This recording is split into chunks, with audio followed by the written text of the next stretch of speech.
आज मैं आप सबको एक औसान माता की कथा सुनाती हूँ। एक बार की बात है, औसान माता किसी के घर दुर्दुरिया के पूजा में जा रही थी और रास्ते में उसे एक किसान मिला।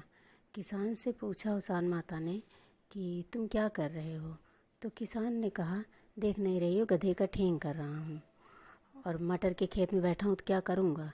यह कहकर वह अपने काम में लग गया और फिर मटर तोड़ने लगा और औसान माता आगे बढ़ गई।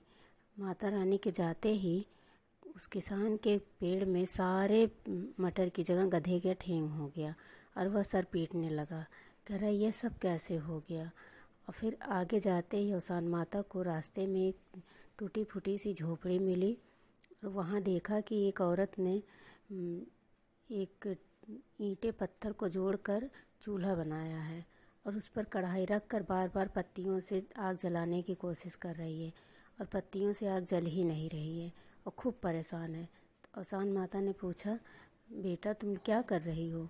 तो औसान माता ने कहा, देख नहीं रही हो, अपनी विपत्ति को भून रही हूँ। चूल्हा जल ही नहीं रहा है। एक मुट्ठी चना खेत से बीन कर लाई थी, सोचा भून कर खा लूँ, वह भी नहीं हो पा रहा है। यहाँ तो लकड़ियाँ भी नहीं मिल रही हैं, पत्तियों से ही काम चलाना पड़ रहा और आप पूछ रहे हो क्या कर रहे हैं। तो औसान माता ने कहा, आज के बाद तुझे कभी विपत्ति भूननी नहीं पड़ेगी, तेरी सारी विपत्ति खत्म हो जाएगी। यह कहकर औसान माता तेज की आंधी चलाई और पेड़ से लकड़ियाँ कुछ सूखी गिर गई। तो उस औरत ने उस सूखी लकड़ियों को चूल्हे में लगाया और जैसे ही 2-3 दाने चने के कढ़ाई में डाली, वैसे ही कढ़ाई में चना भरता चला गया। इतना चना भरने लगा कि उसे रखने के लिए झोपड़ी में जगह भी नहीं बची। फिर वह जैसे ही पलट कर कढ़ाई दोबारा चढ़ाती और फिर 2-4 मुट्ठी चना डालती, वैसे पूरी कढ़ाई भर कर बाहर तक गिरने लगता। इस तरह से उसके पास बहुत सारे चने हो गए और जो भी रास्ते से आता जाता वही कहता, बहन 1 किलो चना दे दो, आधा किलो चना दे दो। यह कहकर सभी चने को की खरीदारी करने लगे और उसे बहुत सारा पैसा भी दिए। ऐसा करते करते शाम हो गई और शाम तक उसके पास बहुत सारे पैसे हो गए। तो उसने सोचा कि इतने पैसे हो गए, अब तो इससे मेरी सारी गृहस्थी का भी सामान आ जाएगा, रहने खाने का भी सब कुछ बंदोबस्त हो जाएगा। वो कौन सी औरत थी जिसने मुझे ऐसा आशीर्वाद देकर गया।